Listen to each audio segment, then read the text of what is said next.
आज बनाऊँ मु दही छुंक कर प्रोसेस फास्ट दही की गोटे गिनारे ओजाड़ी दबा ओजाड़ी देकी से धनिया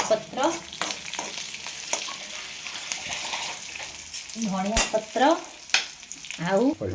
धनिया पत्र को काटी दबा काटी दे दही रे मिक्स करवा कोतरा देखा ए लंका को पीस पीस करी से ऐड करवा टिके बिट लुण ऐड करवा एठी तेल फुटण पियाज देई पियाज को ब्राउन होला जाए फ्राए करवा जीरा गुंड भी ऐड करवा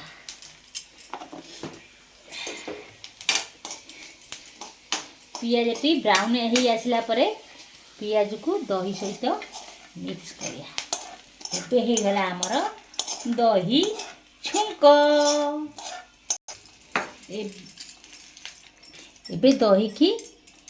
आउ मिक्स करवा छुंक सहित एबे बनीगला दही छुंक रेडी एबे इटिंग चिटिंग।